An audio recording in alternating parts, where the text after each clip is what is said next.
We have a couple people we'd like to thank. Stephen House, Dr. Tucker, Stacy Hansen and Ms. Berger, as well as our wonderful casting crew that has worked so hard and is excited to share their performance tonight with you. A couple of housekeeping things before we start. Please silence your cell phones. There will be a 15-minute intermission. No flash photography. Besides that, buckle your seatbelts, keep your arms and leg inside the ride at all times, and enjoy the show.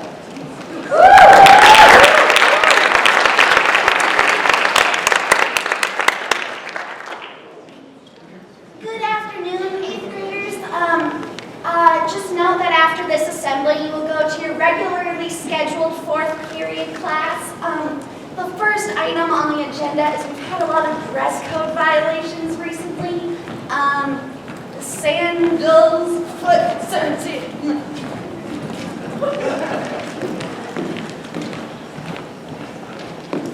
Good afternoon, 8th graders. We have temporarily kidnapped your teachers and infiltrated your scheduled assembly on dress code compliant footwear to bring you the following public service announcement. Over the next several minutes, you will see a series of tips and tricks that will guide you through your upcoming 4-year nightmare. So please, listen closely as we change your life. Presenting for the first and only time, How to succeed in high school. without really trying. Lesson 1. Homeroom. The beginning of each student's day is the simplest. But there is one crucial component that must be handled with great care. Attendance. Miss too many days, it could be trouble. Which is why we recommend this simple workaround. And that is, Legally change your name to what? here's how it works. Now that your name is what, if you can't make it to roll call, no problem. Your trap has already been set. Philip Walker. Present. Erica Weinstein. Present. What? Present. Jeffrey Wilkins. Just like that, without breaking a sweat, you've got yourself a devoted and completely unaware accomplice. Thank you, Erica Weinstein. What? Other than what, there are a wide variety of names to choose from, such as, sorry, and repeat to what you said a second ago. We should have proceeded with caution, however. Such names may have confusing ramifications later in life.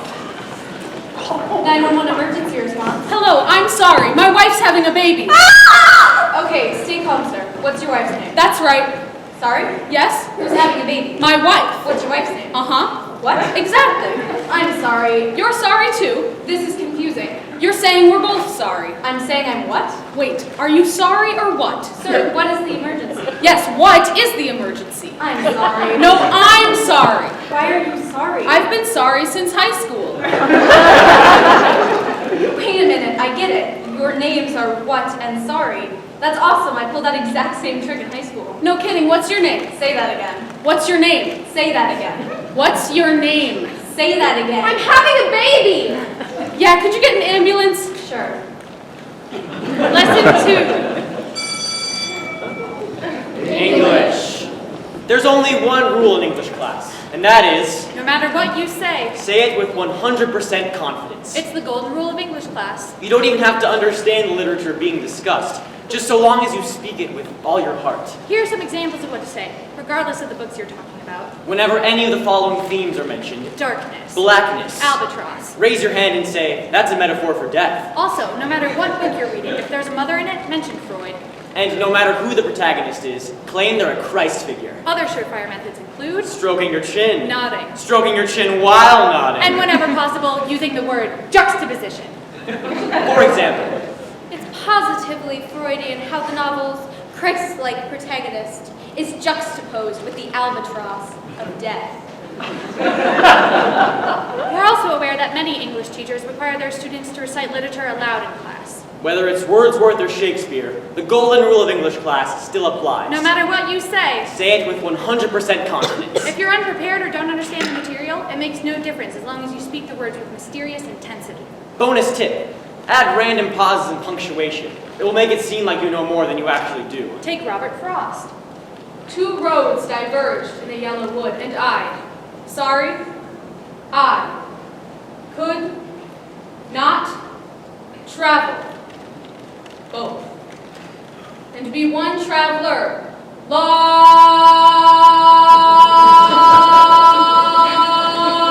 I stood far as I could, to where it's bent in the undergrowth. The undergrowth! This same method can be used with anything ever written, so feel free to practice at home with more familiar material. Now that it's raining more than ever, know that we'll still have each other. You can stand under my umbrella. You can stand under my umbrella. Ella. Ella. A.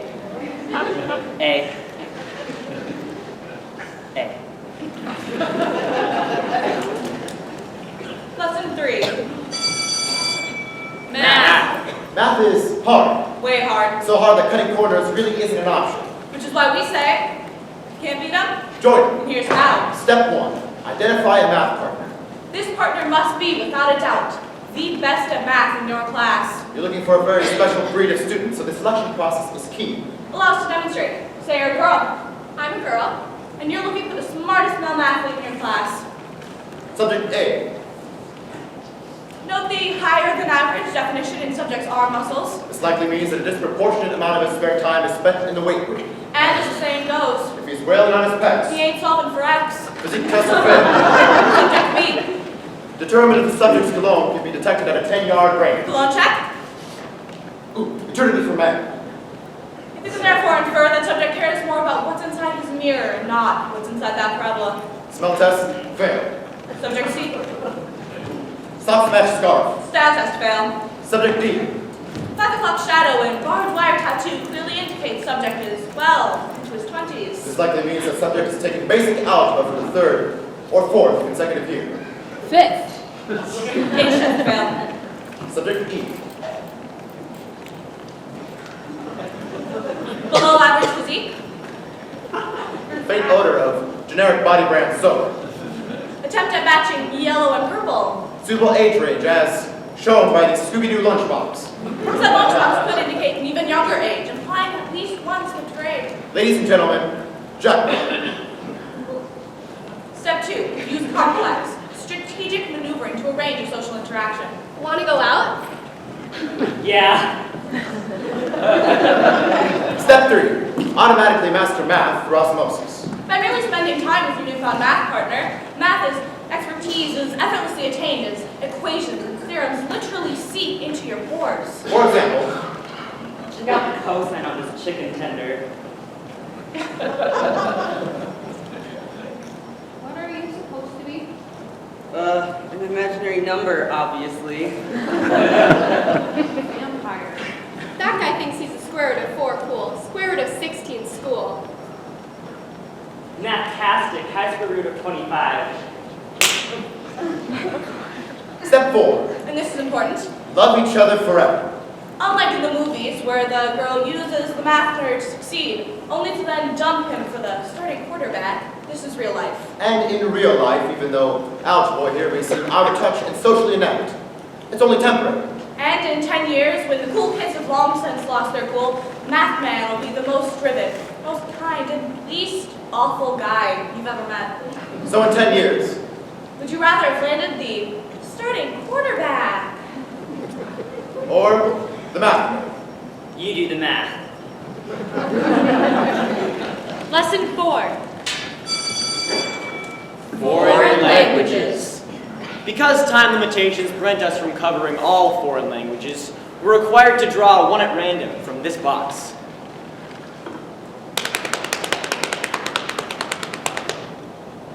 Today's language will be French. La French it is. Now, regardless of the language you're studying, the recipe for success is the same. And that is, If you're ever in a tough spot where you don't know what to say, just rattle off random words anyone would know. to illustrate, here's a student's class presentation on Parisian travel. Bonjour. Présentation. Viola. France. Paris. Disneyland. Paris. Le Motel 6. Ronette. Joie de vivre.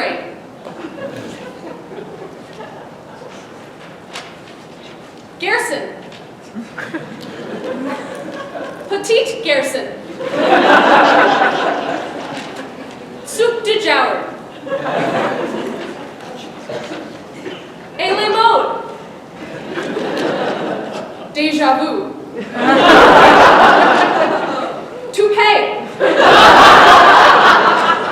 Toilette. Chase lounge. Jolie. Merci beaucoup. Encore. That's all it takes. And in the rare event your teacher doesn't buy it, he'll be ready. Mademoiselle, your presentation was a disaster. All you did was rattle off random words anyone would know. Touche. Lesson 5. Science. Teachers use what's called mnemonics to help their students grasp scientific concepts. Mnemonics are common phrases that help jog the memory. For example, Do you remember the taxonomic classifications of kingdom, phylum, class, order, genus, and family? just think, King Philip came over from Great Spain. A phrase that regularly comes up in everyday conversation. Hey Carla, what's up? King Philip came over from Great Spain. Cool, catch you later. We found that current mnemonics are old-fashioned and thus no longer effective. For easier memorization, we recommend a new method. For example, to remember the kingdoms of Minera, Protista, Fungi, Plant, and Animal, Just think, my pants feel pretty awesome! Ow! or to remember the DNA components of guanine, adenine, thymine, and cytosine. Just think, go away, Tom Cruise. It's that easy. Lesson 6. History. What's the hardest part about studying for a history test? The answer, of course, is dates. That's right, dates. And we're not talking about the kind of dates this creepy guy goes on. Hey there. We're talking about moments in history. And there are quite a few moments in history to remember. How many revolutions and treaties and wars have there been? A lot! At least 4. What you're about to hear is an actual example of an American history exam. When was the Battle of the Appomattox? A, 1861. B, 1863. Or C, 1865. Hard to know the answer when you've got hundreds of other dates occupying your brain. Hi there. So we've developed a method that will make studying easier. Notice a common thread among these dates? That's right, they all start with 186. And odds are the final number will be different for each option. So when you're studying, you only need to memorize 2 words. Appomattox and 5. By cutting out 75% of your work, a 1-hour study session now lasts 15 minutes.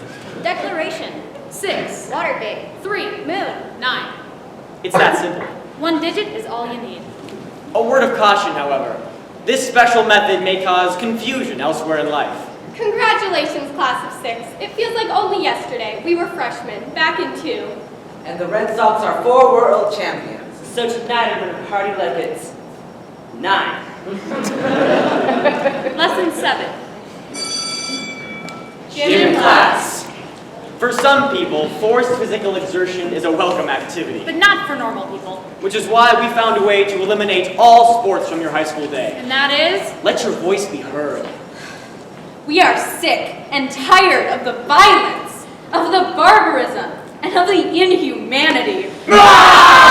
Bone-crushing sporting events are deteriorating our bodies and our souls. Just look at what happened to Timmy Johnson's finger. It hurts a little. No more touchdown baskets. No more curveball pucks. And we've had up to here with holes in 1, holes in 2, and most of all, holes in 3. We will no longer stand idly by in our peace-loving learning sanctuaries while high-impact death-a-thons known as softball, kickball, and tetherball are thrust upon us. Especially, and I mean especially, when it's muggy out. and when the school board eventually bends to your protests, And they will. don't let them deceive you by merely switching volleyball to badminton and tennis to ping pong. Such replacements still require you to move your legs. You simply must not quit until you've won the race. And we mean the figurative race. A real race would require legs. What do we want? Low-impact activities that resemble actual sports! When do we want them? Third period! And once the people have spoken, gym class will never be the same. Rock, paper, scissors, shoot!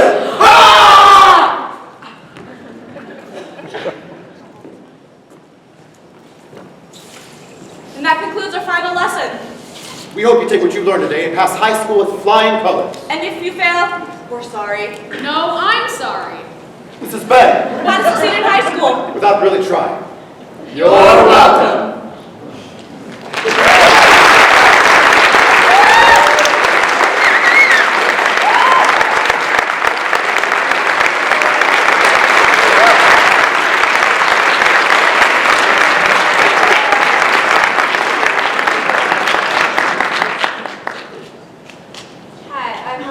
The director of Bad Auditions by Bad Actors. So before my show can begin, I'd just like to thank a few people who are involved in the productions. First of all, I'd like to thank my stage manager, Abby Murray Stark, and I'd also like to thank my parents. But most of all, I want to thank my casting crew for just dedicating so much time and energy into this production. I hope you enjoy it. Thank you.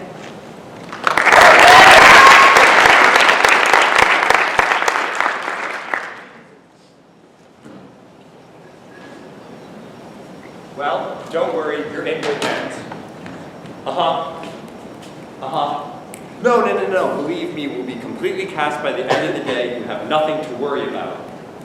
Yeah. Okay, could you hold on a quick sec? Roger! Yo. What are you doing? Texting my girlfriend. Eating pizza. Is that what you're supposed to be doing? God, I hope so. No, it isn't. I asked you to set up the chairs and to see if anyone has arrived yet. Oh, yeah, they're here. What do you mean they're here? They're not supposed to be here for another half hour. You said when? I said we get here at 1, the actors at 1:30. Okay, yeah, that makes more sense. Let's just chalk this one up to miscommunication. Something for us to work on in the future. Well, we'll be cast by the end of the day, and let me just say this year's production of Romeo and Juliet will be the best one yet. Okay, I'll call you when we have our 2 leads. Roger! What? Set up the chairs. We have actors waiting outside. We have to go. Gosh, okay, I'll set up the chair. You're so uptight. What is the big deal? The big deal is that Avery Stern, artistic director of the Red Barn Theater, legend in the Hoxie theater community, has entrusted me to cast the 2 leads for this year's production of Romeo and Juliet. And God help me, Roger, if your laziness and stupid phone mess this up for me. Okay, all right. First, the Red Barn Theater is in no way legendary. It's one of the 3 theaters in Hoxie, and it is by far the worst. Second, Avery Stern is crazy pants, and it's definitely no legend. Third, the Red Barn Theater has done a production of Romeo and Juliet for the last 7 years. It's always the same. It's actor proof. All you need to do is find 2 normal, decent actors, and you should be fine. Finally, this is not a stupid phone. It's a smartphone. It can literally get you dressed in the morning while you brush your teeth, all the things to do, okay? Smart. Just bring in the first actor, would you? Ready,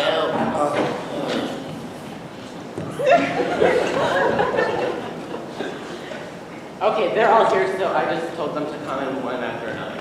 All right, sure. And you'll be able to read the scenes with them when necessary, right? Whatever you want. You're the boss.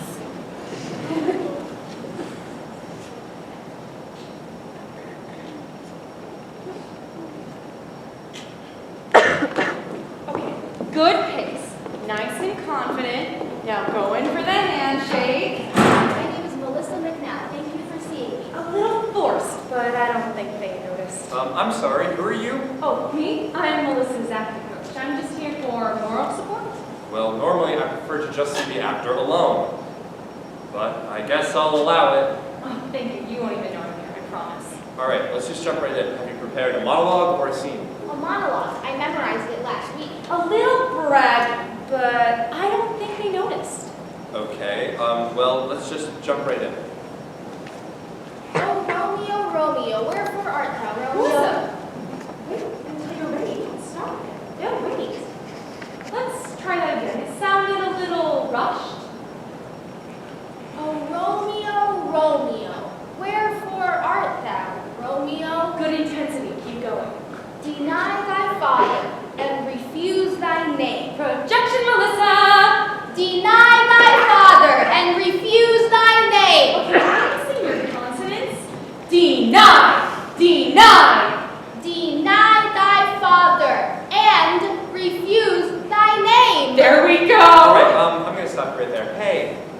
I'm going to have to ask you to wait outside. I feel like I'm not getting a good read from Melissa. Oh, I know. She's just nervous. No, I'm not getting a good read with you interrupting her. Uh-huh. I see. Well, I can scale back my I notes. think you better leave. Well, this is, as they say, the house of the director, so I leave it in your very capable hands. Melissa, remember, voice, eye contact, objectives. I'll remember. Remember! Hit the end of every word. Yes, I will. Good girl. Knock him dead. All right, should we just take this from the top? Absolutely. And if I could just give you one note. Forget about your acting coach for now. Just be yourself and have fun. What do you mean? Well, don't worry about projecting or getting every word perfect. Just read it the way that Melissa would, okay? Okay, I'll try. Oh, Romeo, Romeo, wherefore art thou, Romeo? Deny thy father, and refuse thy name. All right, I told everyone no phones. I'm sorry, it's mine. I'll just... Okay, I'm ready. Now. Melissa, was that a text message from your acting coach? No, it was a text from my doctor? Doctor. All right. Well, thanks for coming in. Oh, okay. Thank you. I mean, thank you. Thank you.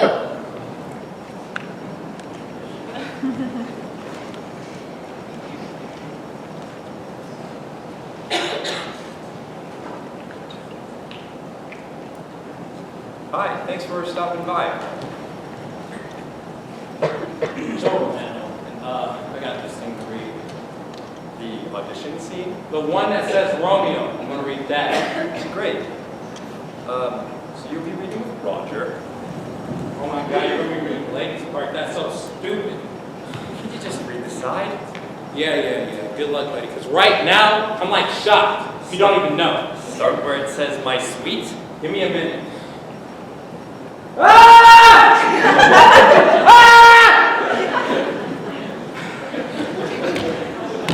Romeo. My sweet!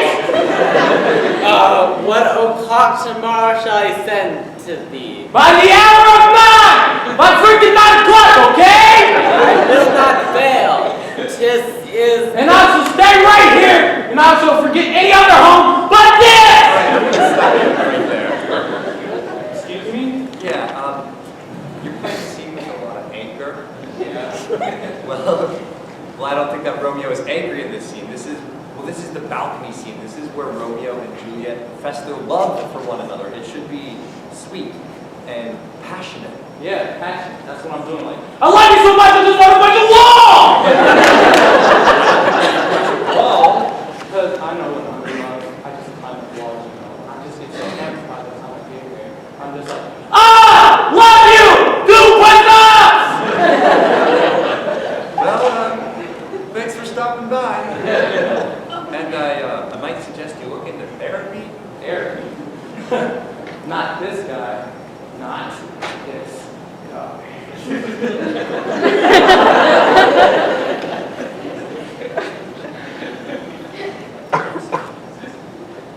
Hi. Mr. Crossing, how are you? I'm very late for the movement rehearsal. Do you mind if I take a moment to warm up? No, actually, we could have somebody else come in. Of course. It won't be a minute. I just have a hard time auditioning if I don't warm up my instrument first. No, we have other people who could come in and audition if... Thank you, but no, it'll only be a minute.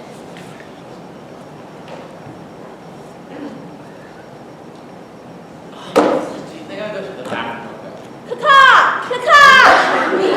Well, she said she'd just be a minute, so...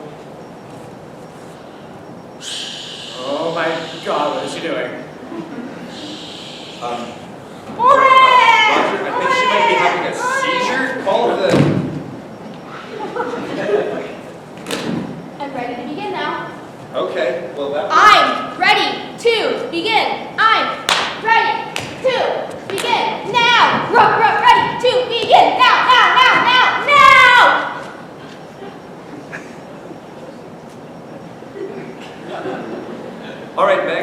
really need to get started. We need to get started. Yes, we're going to start running behind. We're going to start running behind.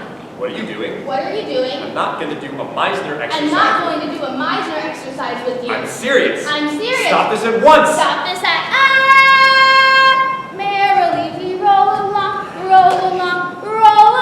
today.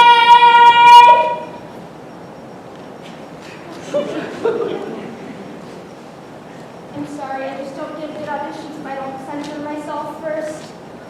Well, I guess that's understandable. We're going to start running behind. Of course,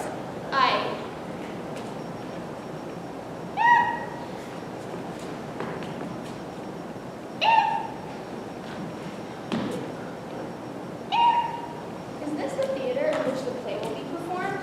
Yes. These acoustics are unacceptable. Your high C's are going to bounce around the ceiling, and my consonants are getting drowned by these shoddy curtains. Call me when the proper upgrades get made.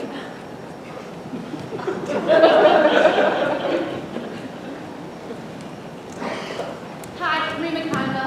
Thanks so much for seeing me. Thanks for coming in. Do you have any questions? No. All right, let's just jump right in then. You have either a monologue or a scene prepared. A monologue, if that's okay with you. Works for me. Whenever you're ready. O Romeo, Romeo, wherefore art thou Romeo? Deny thy father and refuse thy name. Of if thou wilt, be but sworn, my love. All right, and I'm I going to will- stop you right there. Great work so far. I want you to keep going. I just want to make one small adjustment. Okay. Your hands in your pockets. It's distracting. Is it? Yeah, makes you seem really stiff. I just never know what to do with my hands. I feel like they can be distracting. Yeah, well, why don't you try to relax and do what you normally do with your hands? Normally? Yeah, why don't you give it a shot? Tis but thy name that is thy enemy. Thou art thyself, thou not a Montague. What's a All Montague? right, what was that? What do you mean? You swinging your arms around and clapping. Well, I told you I was filled with my hands, so I thought I'd just do what I do when I talk about boys. That is? Yeah, what do you do? Not that. Look, I don't know of anybody in real life who does that except for maybe an insane person. So why don't you just try something else? Like what? I'm always telling you I'm filled with my hands. Look, don't put your hands in your pockets, don't swing wildly, and clap. Just try something else, something natural. Okay. Oh, Romeo, Romeo, wherefore art thou Romeo? Deny thy father, refuse thy name. Of if thou wilt, be but sworn, my love, and I will never be champion. 'Tis thy name that is my enemy. Thou art thyself, thou not to Montague. Okay, well that was, different. It just be natural, you know? This is love. Yeah. Well, thanks for coming by. Thank you.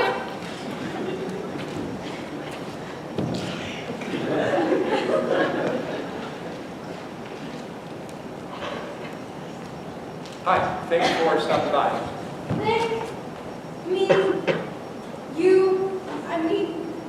Thank. All right, you have either a monologue or a scene prepared?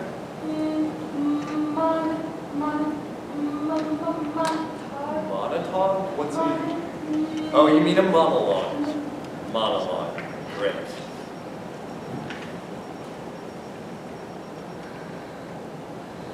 But soft, what light through the window? There? Romeo, I love you. We should kiss. That's all I got. All right, is that supposed to be a monologue? Yeah, that's it, right? No, it isn't. You know that. Look, it was really long, but if you cast me, I'll memorize it and the other lines and stuff. Yeah. I will. Maybe, I don't know. All right, well, thanks for coming in. So, I'm gonna begin it. I'm the main girl and... We'll let you know. Okay.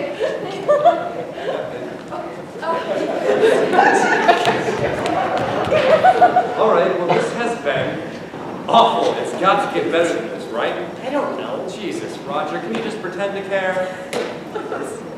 Nope.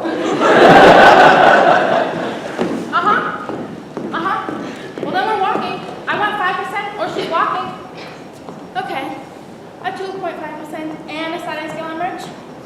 the deal? All right. Charlize wants her own dressing room for every performance and rehearsal. She wants 10% of the door on top of her normal salary, and a bowl of Skittles at every performance and rehearsal. Chocolate-covered Skittles. Are you sure? That sounds disgusting. Yeah, I'm sure. I'm afraid this is non-negotiable. All right, I'm sorry. This is a community theater. We're not paying anybody, much less getting anybody a cut of the box office. All right. Let us discuss this. Are you sure about this? Yeah, I'm sure. Overreacting. Yeah, oh, I'm not overreacting! God, just do what I want!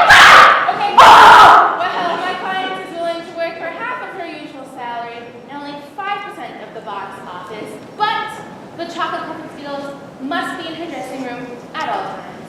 I'm sorry. It's a part of my process. Have you ever worked in a community theater before? There's no money and... Walking? We're walking? Just FYI, I once dated this guy, and his dad, he like totally hated me. So I kind of like totally get this Juliet girl. It's true. Charlize had some real insight into this part. This is correct! You guys just made a big mistake. Charlotte's final is going to own this town one day. Own this town.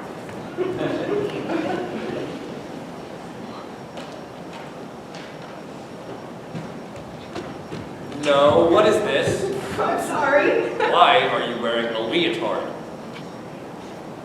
Well, how else do you expect me to present my modern dance piece? I don't. I expect you to either do a monologue or a scene. I see. And a modern dance piece. The best modern dance piece that you've ever seen. Just won't cut it. Nope. Okay, I guess I'll do a monologue then. Great. Hold on. Are you actually going to do a monologue, or are you just going to do some crazy modern dance piece? All right, if I say monologue, then do my modern dance piece. Will you get that? Look, I've had a very long day, and everyone who's come in here has been borderline psychotic, so if I have to see a modern dance piece, I might lose it. So either do a monologue, or a scene, or get out! Okay. Thank you for your time.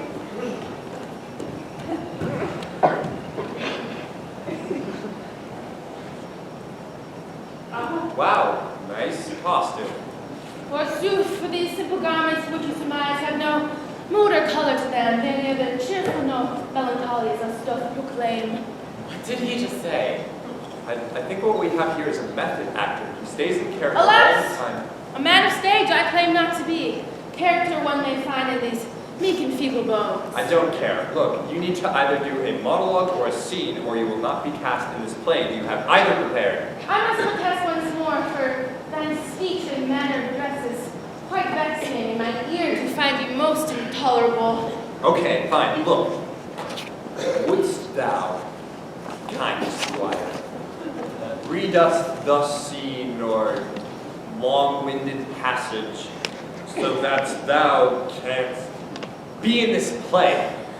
I have told you, anon. An actor I am not. I am Romeo of the House of Montague, a man of many talents, but a character of the stage I claim not to be. This isn't helping you, Romeo. You either need to do a monologue or a scene, or you will not be cast. Very well. My hand is played. I shall read your words, but perhaps with a partner. I fear alone I may stray from lofty expectations. A scene then. Great. You'll be reading with Roger. He'll be your Juliet. This before thine eyes is Juliet. Okay, what's going on? Face is rough and whiter than I smell. Beaten horse! I don't smell like a horse! And thou speakest like a Holland of Devonshire! All right. I'm glad you are so committed, but this is not helping you get the part. This is a fallacy. I has taken my sweet Juliet and turned her thrice into a beast, a wretched, odorous fiend. Hey, would you stop making fun of the way I smell, man? This is a pox. I has taken my sweet Juliet and turned her into something else. I shall see you again, Juliet, when thou have cleaned themselves of putrid smells.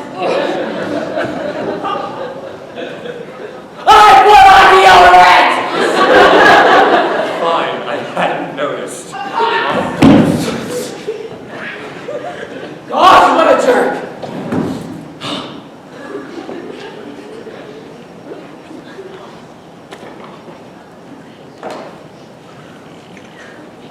Hi, I'm Josh. Oh, thank you. Did you get a copy of the sides? Yep, are we starting at Romeo My Suite?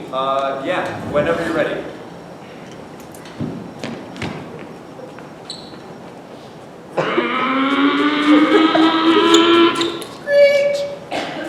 Romeo? My Suite! Hold on a second. What o'clock tomorrow shall I send to thee? By the hour of 9. Hold on, why does Romeo have a backpack? Well, everyone has a backpack. No, they don't. Well, where does he put his water bottle then? He doesn't have a water bottle in Victorian England. And were you driving a car? Yeah, isn't this like the modern version of Romeo and Juliet? Like the one with Leonardo DiCaprio? No, this is period appropriate. Right, so I should ride it on the boards. No, you shouldn't ride in on anything. You're really pantomiming up a storm here, and it's distracting. Really? Extremely. So, why don't we take this from the top? No miming.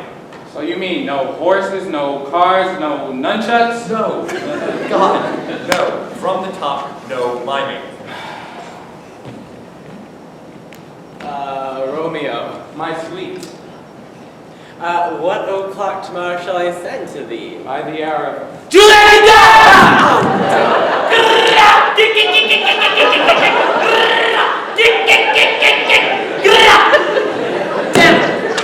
Missed them. Anyways, by the hour of 9, I think I see it. Did you all still have a gun?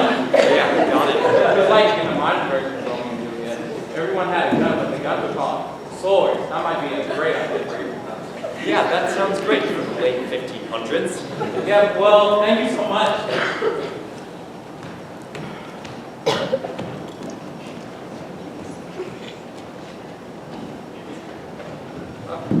Hello. Are you here for the... Excuse me? Is this another method actor? No, I don't know what this is. Have you prepared either a monologue or a scene? We have sides if...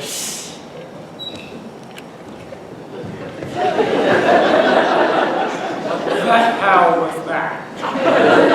Let's just forget that ever happened. That was either the worst audition I've ever seen, or it was the best! You should really consider her. Shut up, Roger. No, I'm serious. I mean like that. Like, oh my god.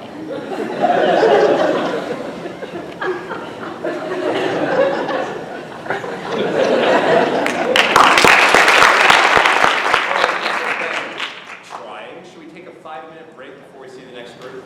I think that's it. What do you mean that's it? We only saw like 10 actors. It was only 10? God, it felt like so much more! I need to start rehearsals next week. I need to cast this thing. There's no one else to play You this. see that? Hey, my girlfriend's outside, so I was wondering if I could head out a bit early. No. We have a pizza date. I don't give a damn about your pizza date. You're not going anywhere until we cast this thing. I need to call Avery. Okay, well, could you at least come up here and hang out with me while I'm stuck here? Hey, Avery, I need more audition days. Because all the actors you sent me were terrible. Okay, I'm gonna go ahead and give her the green light because you are dealing with some stuff. No, don't call me prejudiced. I'm not prejudiced. One girl, she didn't even read the sides. She just came in and pretended to be a cat. No, don't call me prejudiced. I'm not being prejudiced. Look, all right, if I saw 2 decent actors who could read their lines clearly and had a faint sense of chemistry, I'd hire them on the... Hold on, Avery, I think I just figured out how to cast this thing. Roger, Amy, could you stand over here, please? Why? Just do me a favor.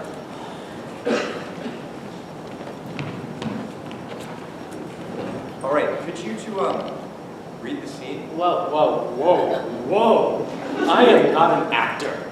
Yeah, I haven't been in a play since middle school. Look, I'm not asking you to do anything crazy here. It's just Roger, you read better than anybody else who came in here today. I mean, you two obviously have chemistry. Look, don't worry about projecting or any of that stuff. Just be honest. No freaking way! Oh my God, what an idiot!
To impress the guests, they've stolen their neighbor's furniture, and then the lights go out. Don't be alarmed, it does start in the dark. Whenever the lights come on within the world of the play, the lights are off on stage. So, without further ado, Black Comedy.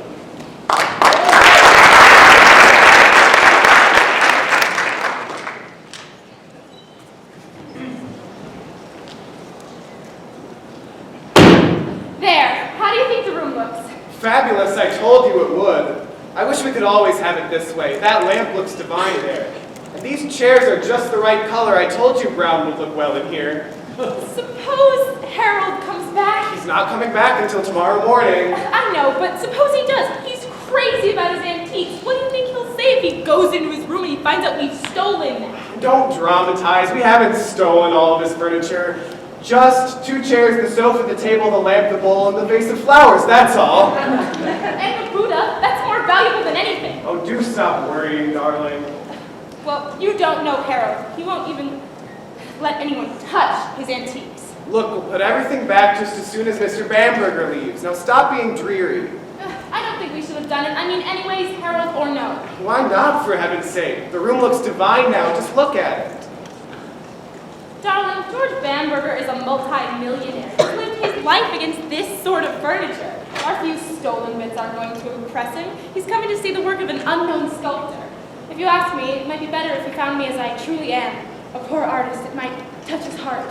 It might, but it certainly won't impress Father. Remember, he's coming too. Oh, as if I could forget why you had to invite your monster father tonight. I don't know. Not again. Well, it's too damn much. If he's going to be persuaded I'm a fit wife for you just by watching some famous collector buy some of my work, he doesn't deserve to have me as a daughter-in-law. He just wants some proof you can earn your own living. And what if Bamberger doesn't like my work? He will, darling. Just stop worrying. I can't. Get me a whiskey. I've got a foreboding. It's all going to be a disaster. An A1, cover-bottom, 24-carat disaster. The more I hear about your father, the more I hate him. I loathe military men anyway, and in any case, he's bound to hate me. Look, darling, all you've got to do is stand up to him. Father's only a bully when he thinks people are afraid of him. Well, I am. You haven't even met him yet. Well, that doesn't make any difference. I'm a complete physical coward. He'll smell it on my breath. Don't be ridiculous here. Thanks. What about that girl in the photo? She lasted about 3 months. When? 2 years ago. What was her name? Clea. What was she like?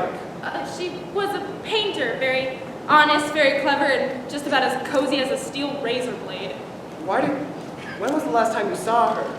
I told you, 2 years ago. Then why did you still have her photograph? I just had it, that's all. Look, people will be here in a minute. Put a record on. It'd better be something for your father. What is he like? He doesn't like anything except military marches. Oh, I might have guessed. Oh, wait, I think I've got one. That last record down there, the orange cover called Marching and Murdering with Sousa or something. This one? Yeah, that's it. How do you switch it on? The last knob on the left. Be sure to plug it in. Oh, God, let this evening go all right. But Mr. Bamberger liked my work and buy some. Let Brinsley's monster father like me. And let my neighbor Harold Gorham never find out we've borrowed his precious furniture behind his back.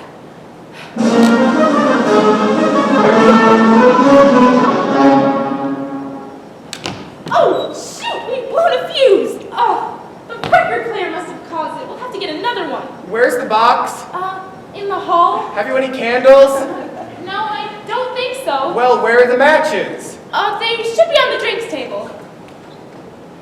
No, wait. Try on that damn player.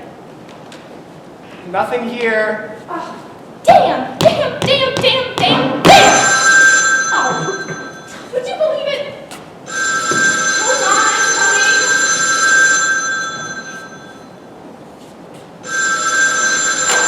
Yes, hello? Hello? No. Everything's fine. Just a second. Brinsley, check the bedroom, will you? I haven't finished in here yet. Yes, but I just remembered there are some fuses in the bedroom, in one of my drawers. Go and get one, will you? I don't think there are. I didn't see any there. Don't argue, just look. All right, keep your hairpiece on. I'm sure there are some there. You must have just missed them. What about the matches? Oh, we'll have to mend it in the dark, that's all. Please hurry, darling. Oh, God, how dreary. Well. How are you? Oh, no, I'm good. Fine, just fine. Everything's fine. Stop saying what? Brinsley? Darling? Clea! What are you doing here? You were supposed to be in Finland. But you've hardly been gone 6 weeks. Wait, where are you speaking from? The air terminal? Oh, no, that's not a good idea tonight. I'm afraid I'm terribly busy and I just can't get out of it. It's business. There's nothing here except your dreary socks, I told you. We'll try the other drawers. There's nothing here. Haven't we any matches at all? Oh, stop wailing. Oh, no, not you. Look, I'll call you tomorrow. Goodbye. Who was that? Just a friend. Did you find the fuse? I can't find anything in this. We've got to get some matches. I'll try the pub.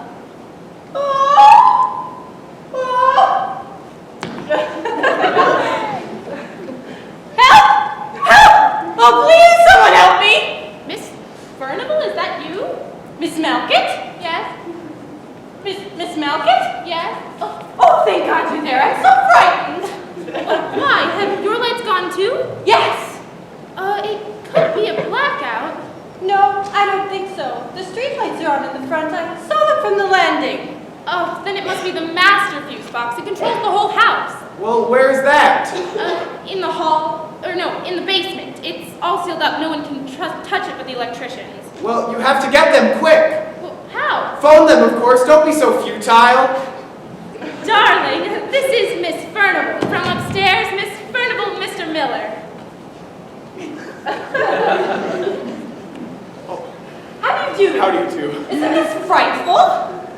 Perhaps we could put Mr. Bamberger off. Did you say he was dining out and coming on here after?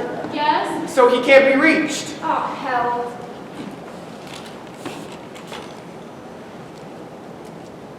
Yes, hello, operator. The New York City Electricity Board, please. Night service. Thank you. Yes, hello, miss. I'm afraid I can't see. Oh, no, I'm not blind. I just can't see. We've had a fuse. Miss, please, this is an emergency. Thank you. God, New York is stuffed with imbeciles. Oh, you are so right, Miss Malkit. Oh, Miss Furnival, don't by any remote chance have any candles? I'm afraid not, Miss Malkit. I'm afraid not, Miss Malkit. Oh, yes, hello. Look, I'd like to report a main fuse at 18 Scarlatti Gardens. My name is Malkit. Yes. Yes, all right. If I might suggest, Harold Gordon's opposite may have some candles. He's away for the weekend, but always leaves his key under the mat. Oh, what a good idea. That's just the sort of practical thing he would have. Here, Brinsley, you take this. I will go and see.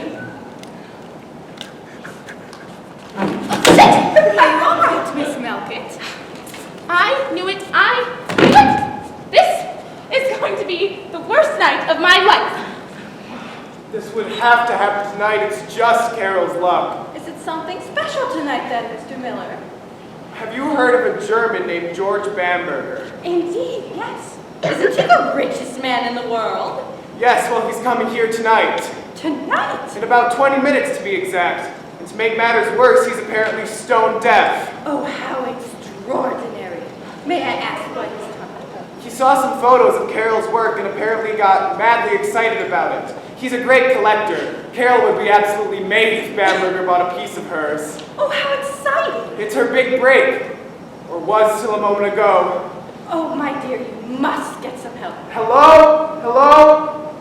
Perhaps the bomb's fallen and everyone's dead. Oh, please don't say things like that, even in levity. Hello? This is number 18 Scarlatti Gardens. I'm afraid we've had the most dreary fuse. Please try, it's screamingly urgent. Thank you. Sometime this evening, they hope. That's a lot of help. They're never here to help, my dear. Would you like a drink? No, I don't drink. My father, being a Baptist minister, strongly disapproved of alcohol. Damn it, what? Is anybody there? In here, Dad. Can't you put a light on, damn it? I almost knocked myself out on a milk bottle. We've got a fuse, nothing's working. Oh, what a relief! A light! This is my father, Colonel Miller. Miss Furnival, she's from upstairs. Good evening. I'm taking refuge for a moment with Miss Melkin. I'm not very good in the dark. When did this happen? 5 minutes ago, the main thingy just went. And where's this young woman of yours? In the flat opposite, she's trying to find candles. You mean she hasn't got any? No, we can't even find the matches. I-C-N-O, no organization. Dad, please, it could have happened to any of us. Not to me. What the hell's that? Some of Carol's work.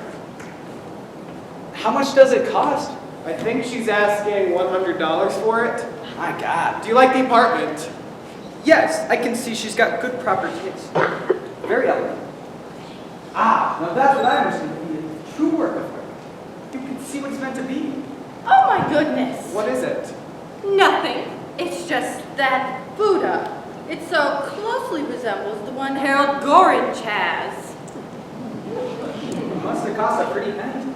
My Jove, it's got pretty colors. Do you know Mr. Gorringe? Oh, very well indeed. We're excellent friends. He has such lovely things. Oh! What? This furniture. Surely. Oh my goodness! Dad, why don't you look in here? It's Carol's studio. There's something I particularly want you to see before she comes back. Please have a look. Very, very well, Dumpling. Anything to oblige. Excuse me. Miss Furnival, you're a sport, aren't you? I don't know. What is this furniture doing in here? It belongs to Harold Gorringe. I know, I'm afraid we've done something absolutely frightful. We've stolen all of his best pieces and put Carol's horrid old bits back in his room. But why? It's disgraceful. Because Carol's got nothing, Miss Furnival. She's as poor as a church mouse. If Dad had seen this place as it is normally, he'd have forbidden our marriage on the spot. Mr. Gorringe wasn't there to ask, so we just took the chance. If Harold Gorringe knew that anyone had touched his furniture or his porcelain, he'd go out of his mind! And as for that Buddha, it's the most precious piece he owns. It's worth hundreds of dollars. Oh, please, Miss Furnival, you won't give us away, will you? We're desperate. It's only for an hour. Oh, please, please. Very well. I won't betray you. Oh, thank you. We'll have to go back exactly as it was as soon as Mr. Bamberger and your father leave. I swear. Oh, Miss Furnival, you're an angel. Do have a drink. Oh, no, you don't. Well, have a bitter lemon. Thank you. That I won't refuse. That's supposed to be a sculpture. It's not supposed to be, it is. They'd make good garden implements. I like them for turning the soil. It's not very funny, Dad. Sorry, Dumpling. You guys are fine. I wish you wouldn't call me Dumpling. Wasted this. We may need it. Oh, don't worry, Miss Furnival. Carol should be back any minute with the candles. Then I'll leave, of course. I don't want to be in your way. Oh, you're not at all. Carol! Hello? Did you find anything? You can't find anything in this. If there's candles in there, I certainly don't know where they are. Oh, did you get the electric people? They said they might send someone around later this evening. Well, how much later? They don't know. Oh, that's a lot of help. What a night. Not a damn candle in the house, a deaf millionaire to show sculpture to, and your monster father to keep happy. Lovely. Good evening. Carol, this is my father, Colonel Miller. Well, good evening, sir. Fancy you being there the whole time. I'm expecting some monsters.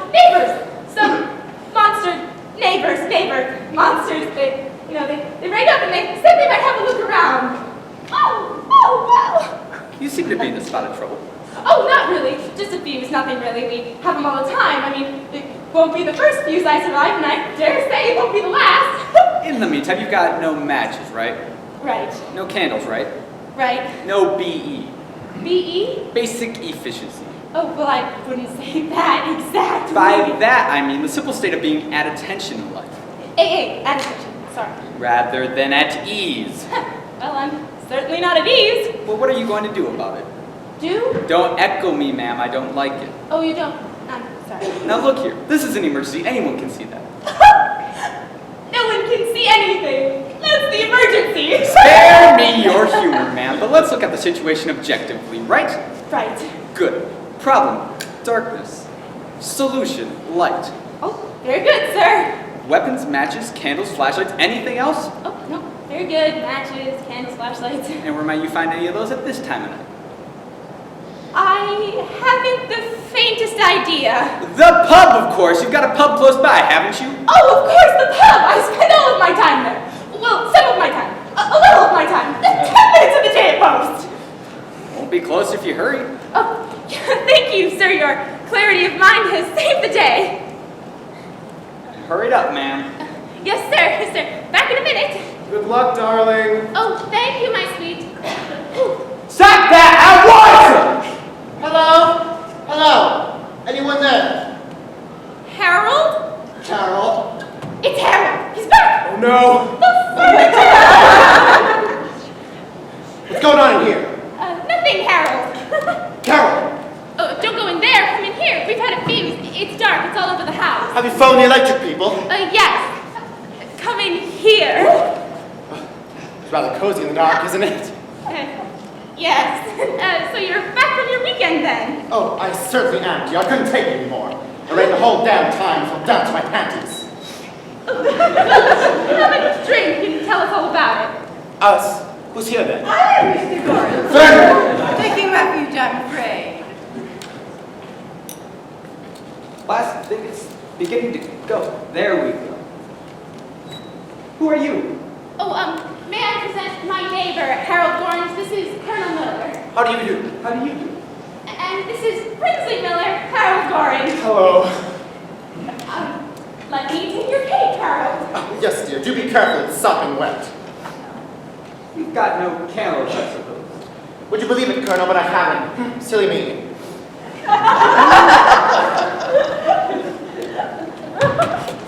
What the devil did you do that for? I'm saving your wick, Colonel. You may need it soon, and it's failing fast. Well, it's all right. I've got some matches here somewhere. Matches? Here we are. I do hope I've got the right end. Hey, what was that? Draft! No match can stay lit in this room. It's impossible. Cross currents. I have absolutely no idea what you're talking about. What's the matter with you? Nothing. You've got a dead body in here or something? Of course not. It's just that it's dangerous. Deeply dangerous. We can all die in this room, actually.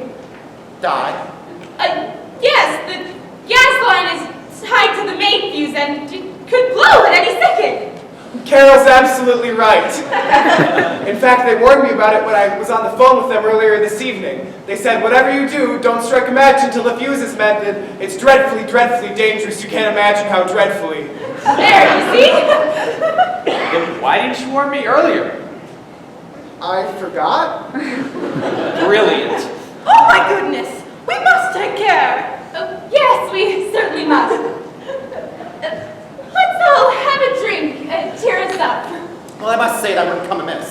Not after the journey I've had tonight.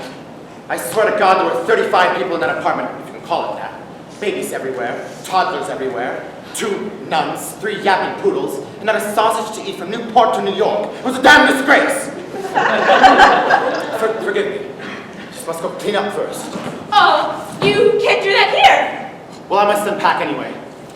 Do it later. No, I hate to keep clothes longer in the suitcase, and I absolutely have to.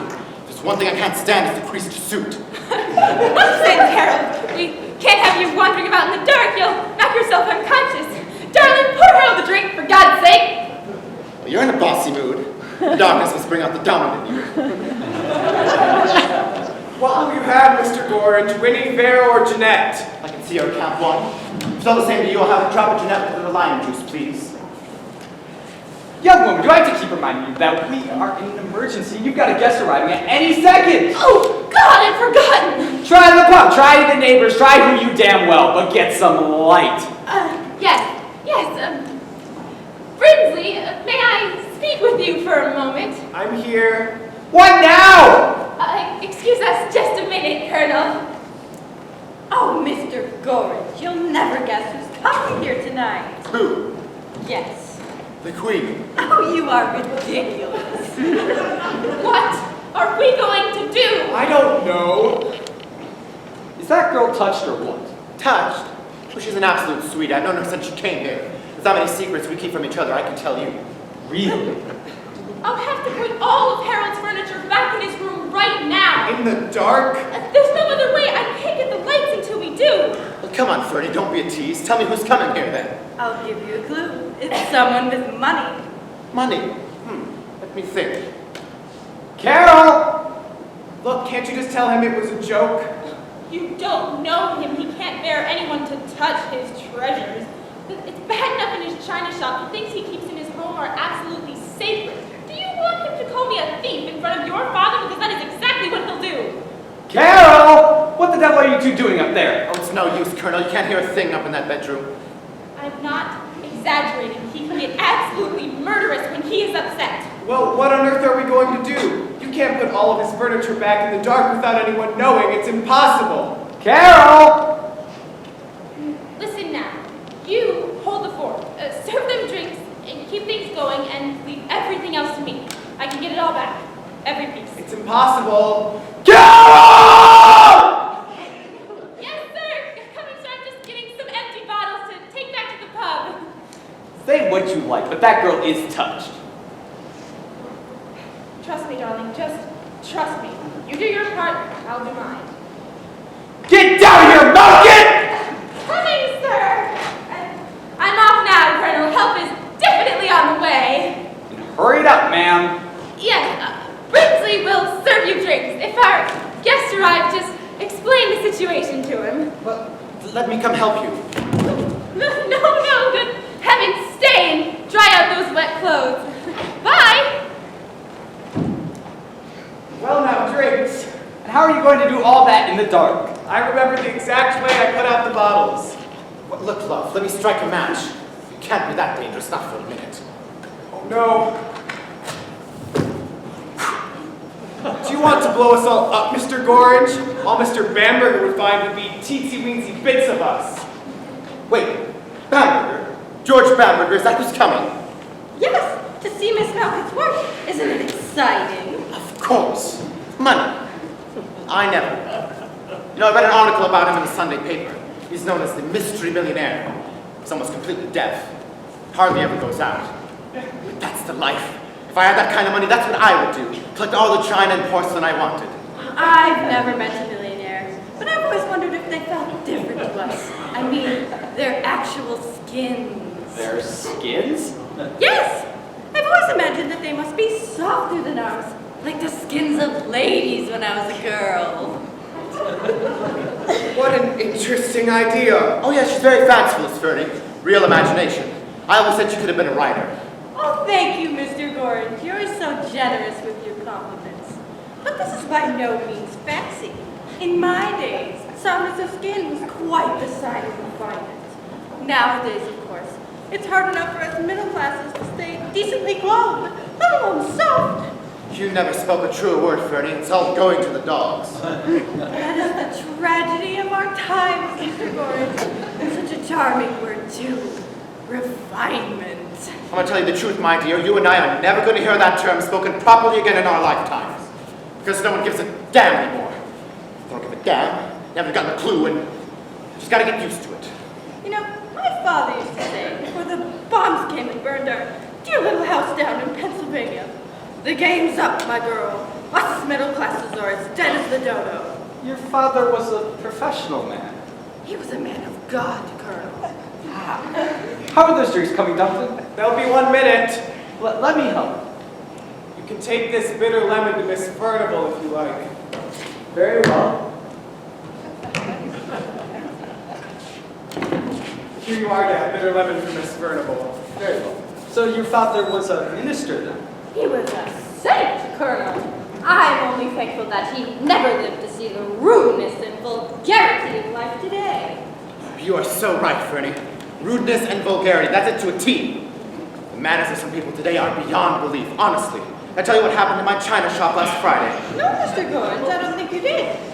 Well, I had just opened up, when who should walk in but that Mrs. Levitt. Here's your bitter lemon. Thank you, most kind. So, anyway, she has in her hand this vase I sold her last week. It was a birthday present for an old geezer she's having a bit of ding-dong with in Midtown, hoping to get her hands on the loot once he dies, as I read the situation. I have a pretty good judge of character, Fernie, as you know. She's a real rascal if I ever saw her. Damn it to hell! This is a blaster rocketry! I didn't see a blaster rocketry here before! Yes, dear, you'd want to watch that. It's in a pretty ropey condition. I told Carol about it several times. Well, anyway, this vase. It's a nice bit of Kungsi porcelain. White and blue, absolutely authentic. I let her have it for $60, and she infinitely got the best of the bargain. There was no doubt about that. Well, in she walks, with her bouffant hairdo, tardy French. Exactly, you know the sort. You know what she says to me? Mr. Gorham, she says, I've been cheated. No. Yes, she said that she went over to Bill Everett's in the Portobello Market. And he told me that it's not very rare. Chinese are very rare at all. He said it was a piece of 20th century trash from Taiwan. Oh, Mr. Gorge, how awful. Here's your gin and lime. You deserve it. Well, I was proper pleasing. I didn't care. Where are you, Dad? Here's your scotch. Here. Do you care for porcelain yourself, Colonel? I'm afraid I don't know very much about it, ma'am. I like some of that Chinese stuff. You get real lovely colors. Like that statue I saw when I came in here. What statue's that, Colonel? The one in the packing case. They're very fine. I don't know, Carol. Is this any Chinese stuff? What's it out, this statue, then? Well, now we've all got drinks. I'd like to propose Dad's regimental toast. Raise your glasses, everyone, to the 25th horse, confusion to its enemies. I'll drink to that. Confusion! Oh! Damn it, that's gin! Oh my God, bitter lemon. Oh, horrible! Quite horrible. That would be alcohol, I suppose. Oh dear, how unpleasant.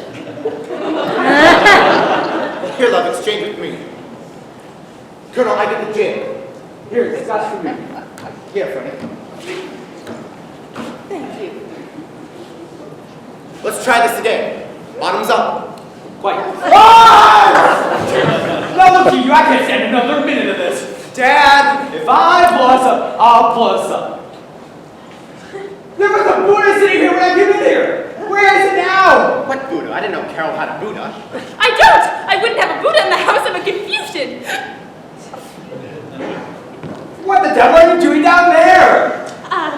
Now, let's not be rash, Colonel. No naked flames, remember? Don't be impertinent. Did you go to the pub? Certainly, but it was closed. You couldn't have gone to the pub in that time, sure.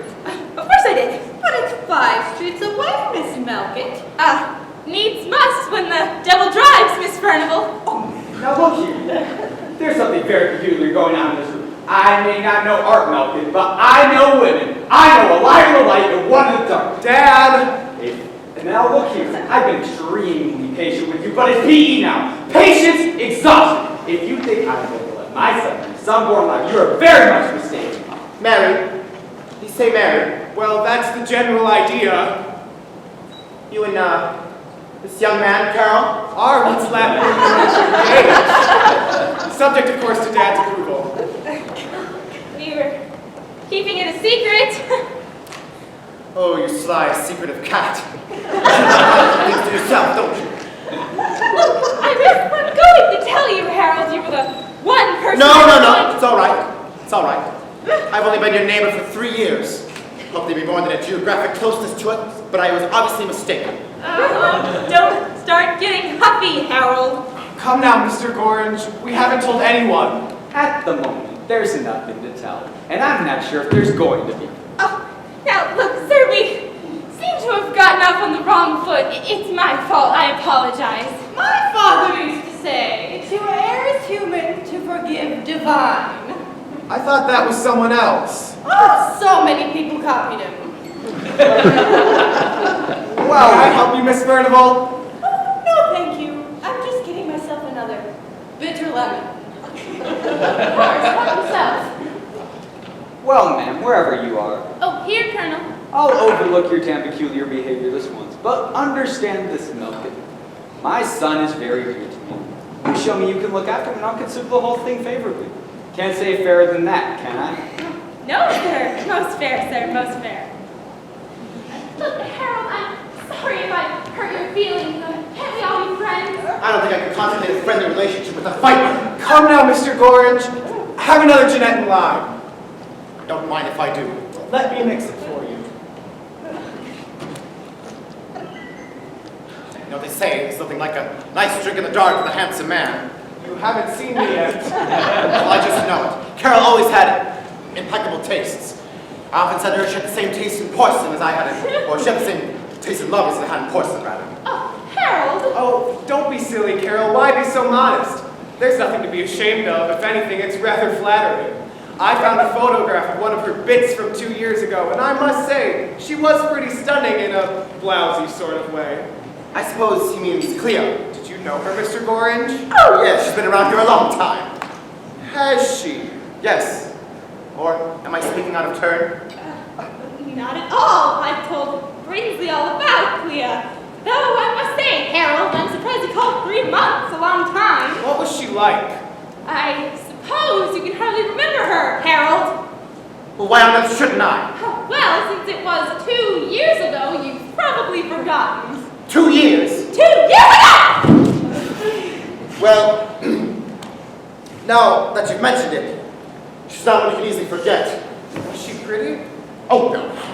No, quite the opposite. In fact, she's actually rather quite plain. She was not. I'm just giving my opinion. Well, you've never given it before. Well, I was never asked. Since it comes up, I always thought she was ugly. For one thing, she was like a picket fence, all yellow and spiky. For another thing, she had bad skin. She had nothing of the kind. Oh, she did. It was like a new pink wallpaper, only gray and crumbly underneath. This is disgraceful. Oh, you know I never liked her, Carol. She's too clever by half. You're so tiresomely bohemian. You mean she was as pretentious as her name? I'll bet she was. That photograph I found showed her in a sort of sultry peasant blouse. She looked like Tim Burton's corpse bride. What's wrong? What is it, Miss Melkett? Well, that's not very funny, Harold. What the hell's the matter with you? With me? Well, I'm sure it wasn't the Colonel. What was it, ma'am?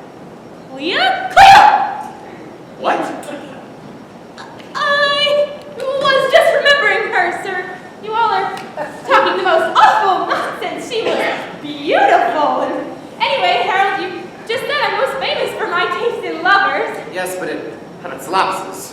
Oh, nonsense. She was beautiful and tender and considerate and kind and loyal and witty and adorable in every way. You told me she was as cozy as a steel razor blade. Did I? Surely not. That doesn't sound like me. You said to me in this room when I asked what she was like. She was a painter, very honest, very clever, and just about as cozy As a steel razor blade. Okay, fine. I said it. So what? So nothing. If that girl isn't touched, I don't know the meaning of the word. I can explain. Go up to the bedroom. Wait for me there. Now, this is quite the time. Oh, God, I wasn't talking to you. What did you say? I think she wants to see you upstairs. For a reason I can't begin to imagine. They're going to do some more of that plotting, I dare say. What is it, darling? Has something gone wrong? It's all back, every bit of it. You mean we can have lights? Yes. No! Why not? Never mind. Why did you want me in the bedroom? I don't. Go away. Charming. Oh, I didn't mean that. There they are. They're plotting again. What the hell's going on up there? Nothing, Colonel. I just remembered there may be a flashlight under my bed. I keep it to blind the burglars with. Have another drink, Colonel. Another? I haven't had one yet. Oh, poor Colonel. Let me get you one. Thanks, I can get one for myself, thank you. Let me get you another bit of that one. Oh, no, thank you. I'll manage myself. So this is what you call a blind date. What the hell is going on? Nothing. George Bamber is only coming to see my work and maybe blown a main fuse. Is that the reason for all this furtive clutching? Look, I can't explain things at the moment. Who's that frightful boy? Just a friend. He sounded more than that. Well, if you must know, that's Brinsley. I've told you about him. The idiot threat? Oh, he's very sweet. And anyways, we've become pretty good friends in the last 6 weeks. How good? Oh, just good. And I suppose you've become good friends with his father, too?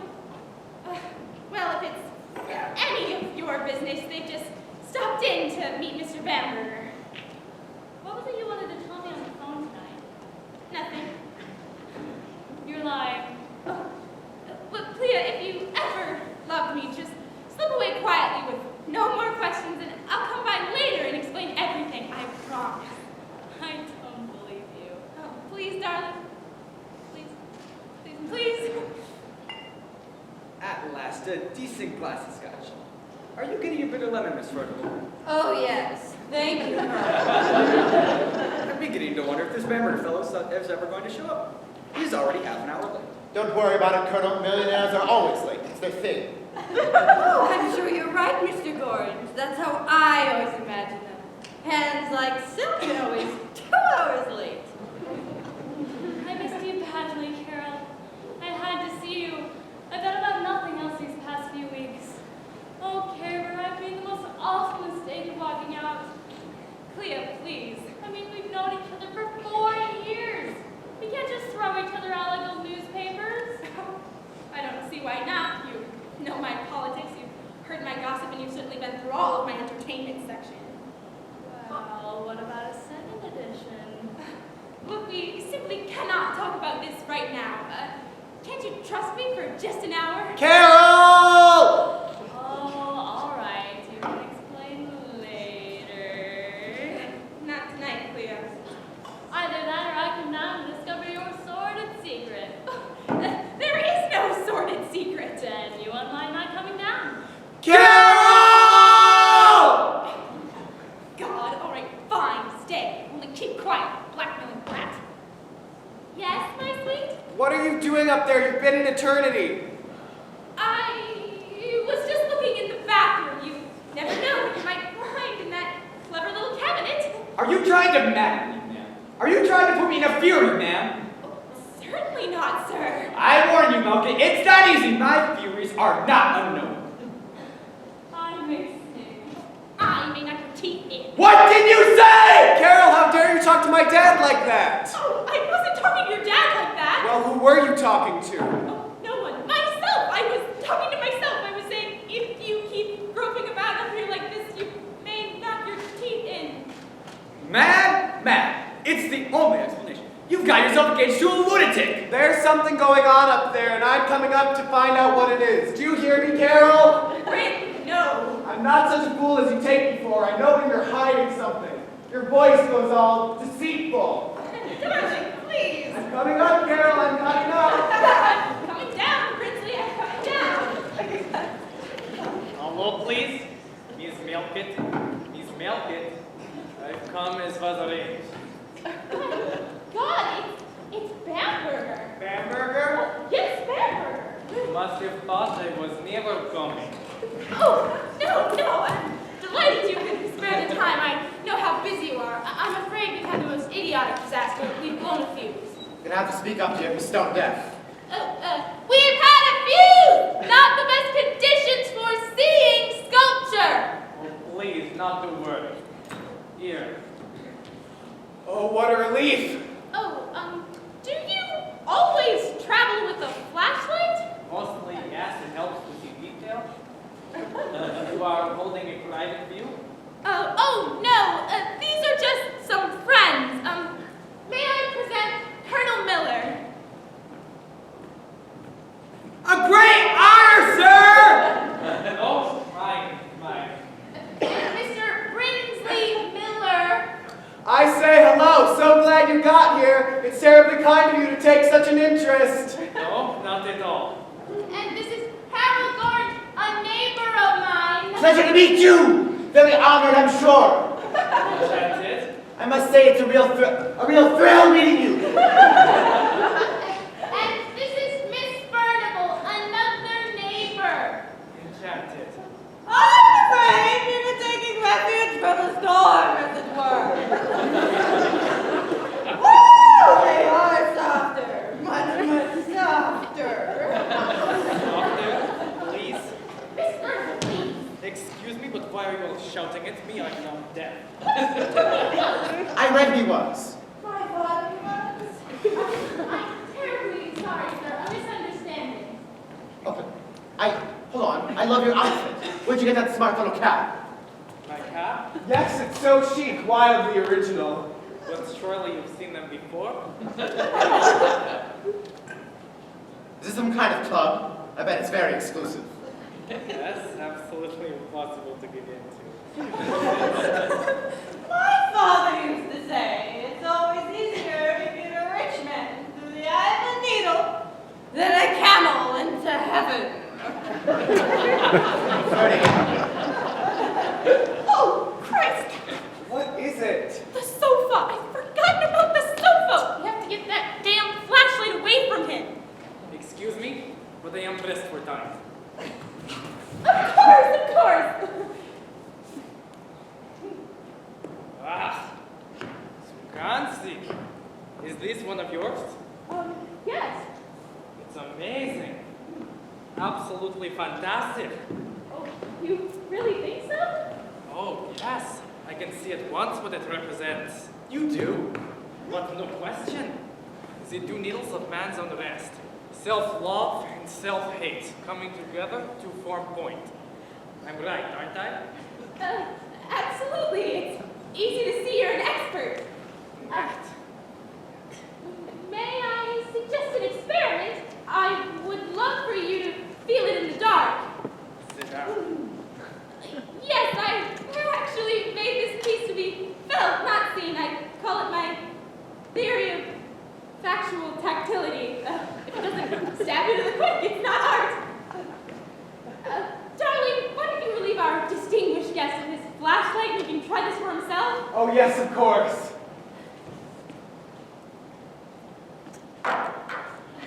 Yes, now stretch out your arms and feel it all over. With passion, that's the trick. Total commitment.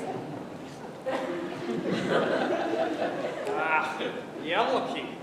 Impaled here in the dark, I feel the vital thrust of the argument. Ooh, the anguish of our time. It has real moral force. I feel a passionate embrace of similarity. A big orgasm of opposites. Oh, how super. This is amazing, Miss Melkin. You should charge immense sums for work like this. This one, how much is it? Oh, that's $50. $500. Ugh, well, so. But you want it then? Of course. For $500? Certainly, if I had it. You mean you've gone broke? No, I mean I never had it.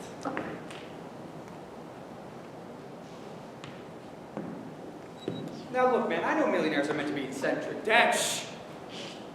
Millionaires? Who do you think I am?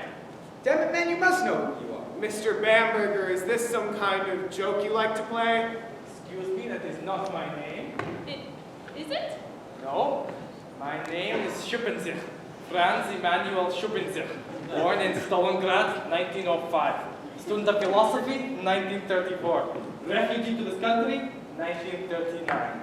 Regular employment ever since, with the New York Electricity Board. Electricity! So you mean you're not? Of course he's not!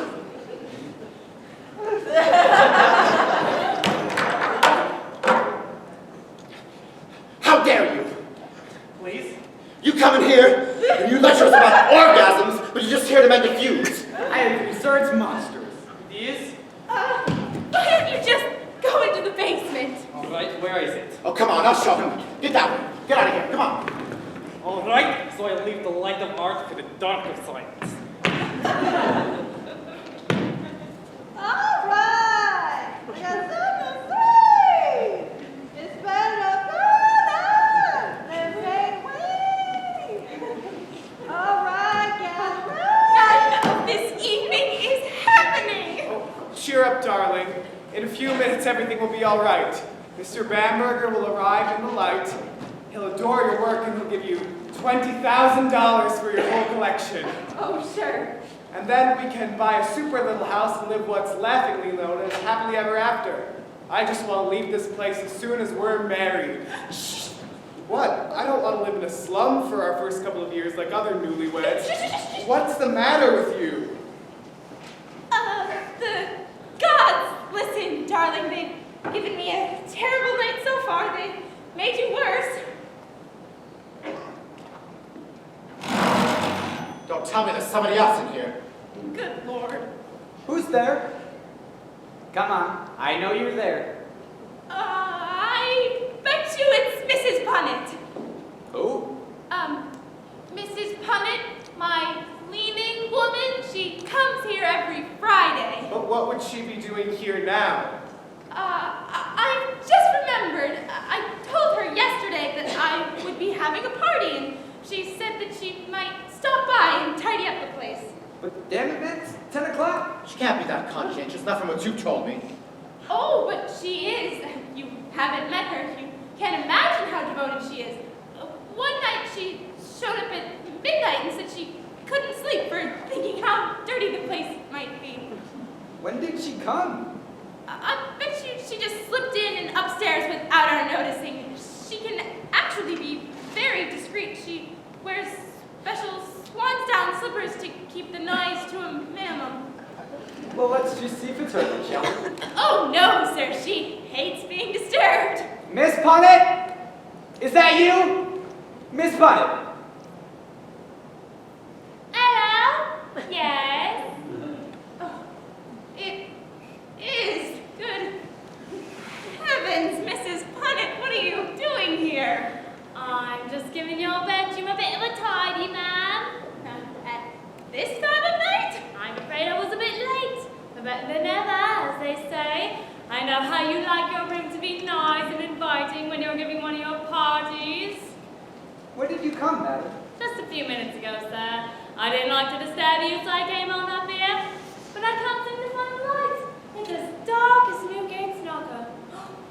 Are you playing one of your kinky games, Madam Malkin? Oh, no, Mrs. Punnett, we've had a fuse. It's all over the house. Oh, a fuse. It is a fuse, Mrs. Punnett. The man is mending it now. The lights will be on in any minute. Oh, well, that'll be a relief for you then, won't it?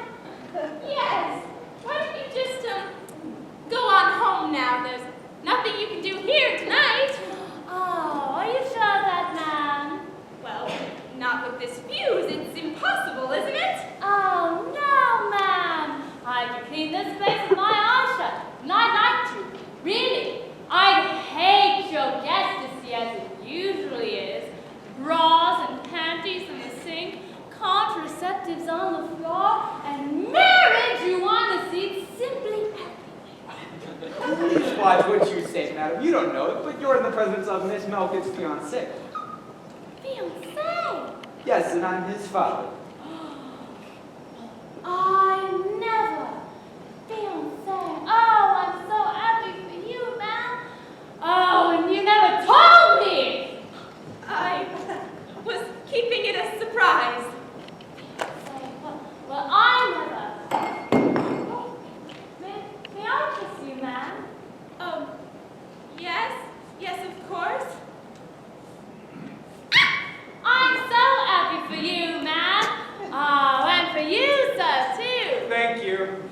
And for you, sir? Thank you. Why, you must be Miss Clea's father. Miss Clea? I'm afraid I don't understand. Oh, well, I never. So you got it at last. Well done, Miss Clea. I never thought you would. Not after 4 years. 4 years? No. Well, yes, dear. It's been all that and a bit more, hasn't it? Mrs. Punnett, she says. Mrs. Punnett, as far as I'm concerned, you can keep the rest of them. Miss Clea will always be on top leave for me.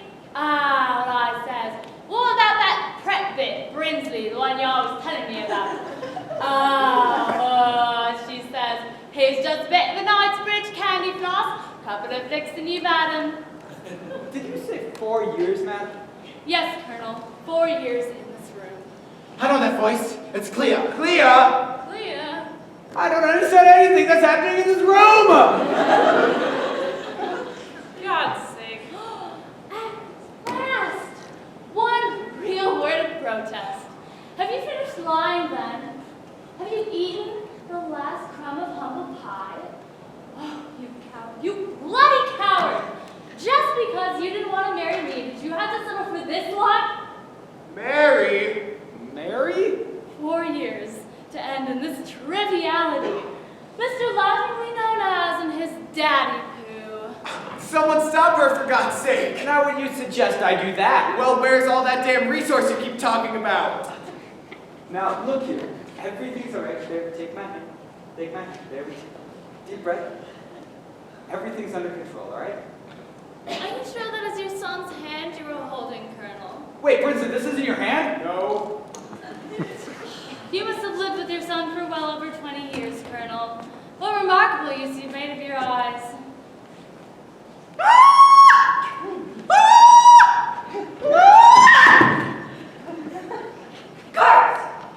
Carts! Shopping carts in the supermarket! All those wire carts filled with babies and bottles! They aim at you on purpose! No help from anyone! People used to say, yes, madam. Thank you, madam. Would you like it delivered? Now all they say is, cornflakes over there and leave it to yourself! Biscuits over there. Brillo over there. Cat food over there. Pink stamps. Green stamps. Free balloons. Television dinners. Oh, Daddy, it's awful! And then there's the godless ones. All those heathens and helmets. Let me be the scorn! Who shall stand when he appeareth? He'll stop them! He'll strike them from their motorcycle! He'll lock their helmets to the ground! Verily I say, there'll be an end to sneering, an end to sniggering in leather. What? Keep off me! Keep off! Keep off! Keep off! I think it's time we went home now, Ferdy. Yes, you're quite right. You'll have to excuse me, Miss Malkitz, but your millionaire is unpardonably late. So typical of modern manners. Ladies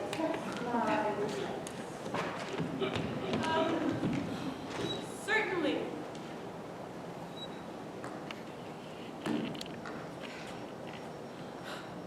Thank you, Clea. Thank you. very much. Anytime. You had no right. No.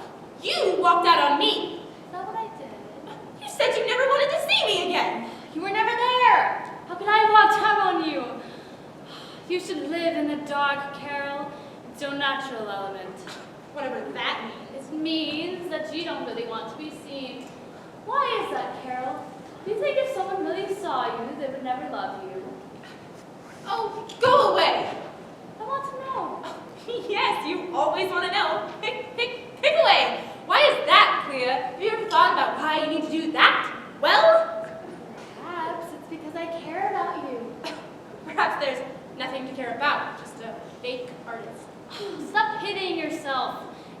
is your vice? I told you when I met you, you could either be a good artist or chic fake. You didn't like it because I refused to give you applause. Yeah, God knows you certainly did that. Is that what he gives you? 20 hours of ego massage every day? Well, at least our life together isn't a replica of the Holy Inquisition. I didn't have an affair with you. It was just 4 years of nookie with Torquemada. And don't say you didn't enjoy it. Oh, enjoy it? I hated every second of it. I remember. Every second. I recall. When you left for Finland, it was the happiest day of my life. Mine too. I sighed with relief. So did I. I went out dancing that very night. So did I. It was off the Lyre and the Timbrel. Good, and that's all right. Fine. Super duper. It's lovely to see you looking so happy. You too. Radiant with self-fulfillment. No doubt this is very funny to you two. It is quite actually. I'm not so easily amused, however. Oh, now look, Colonel is... Hold your tongue, man. I'm talking. Do you know what would have happened to a young woman like you who dare treat a boy the way you treated my dumpling tonight? Oh, well, I imagine, Colonel, that you would have... Hold your tongue, man. I'm talking. Leave it, Dad. Let's just go home. In a moment, dumpling. Kindly leave this to me. Now, look, Brinsley, I can explain. What's there to explain? All the time you were going with me, she was in the background. That's all there is to it. What were you doing, weighing us up? I want it back. What? My ring. I want the damn ring back. My dear! Oh, very droll, you man. Very droll indeed. Laugh your film, Malkin. I ask you a question. Do you know what would have happened to a young woman who dare treat a boy like that? Happened, sir? You would have been thrashed, man. Thrashed? You would have raised your good as I would and been scream for mercy and forgiveness! Ooh, you villain! Harold! You stinky, conniving little villain! Have you seen the state of my room? My lovely room, the most elegant and cared for in the entire district. One chair on top of another, like a Portobello junk shop. And that's not it, is it, Carol? That's not it by long chalk. Don't play innocent with me. I thought I had a friend living here all these years. I didn't know I lived opposite a stinking little thief. Harold! This is my reward, isn't it? After years of looking after you, because you're too much of a slob to do it for yourself. To have my best pieces taken from me. And plus your boyfriend and his daddy. Where's my sofa? My irreplaceable chaise longue! In my studio. Unbelievable. It was an emergency. Not another word. You and this little nit can take everything back right now. And then your bets you've taken. This is the end of our relationship, Carol. I think we should be speaking to each other soon.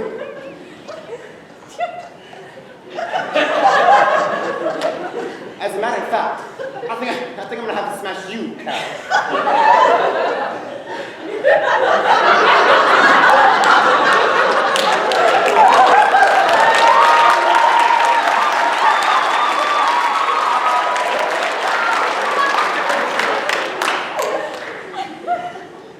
Now, hold on, Harold. Don't be rash. Oh no, I'm very much afraid that I'll have to smash you, Carol. Smash for smash, that's fair as you. I smash for smash. I agree with you. Crazy. It's time for the reckoning. Just a minute. I appeal to you. Always have civilized instincts. Get her, Dad! Get her! Get her! Get her, Dad! Get her! Get her! Damn it! What's up, Colonel? We can hear them breathing. ST smart tactics, sir.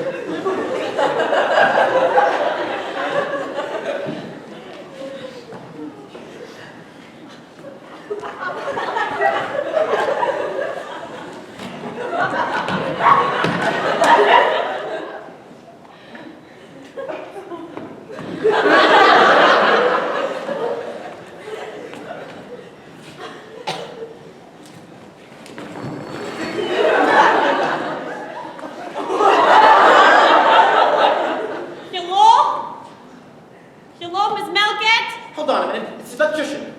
Have you mended the fuse? Or are you going to keep us in the dark all night? Don't worry, fuse is mended. Hello? Why this darkness is a joke, yes? Would people that is not funny to make fun of my voice just because I'm a foreigner? Americans are the cutest people on earth. Miss Melkett, I am here to view sculpture. Strugansin. Fancy. My God, it's him, it's Bamberger. Bamberger! Bamberger! Don't worry, Mr. Bamberger. We've had a fuse, but it's mended now. You'll have to speak up, he's deaf. Don't worry, Mr. Bamberger.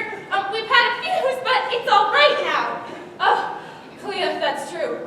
Everything's all right now, just in the nick of time. So, here is now an end to your troubles.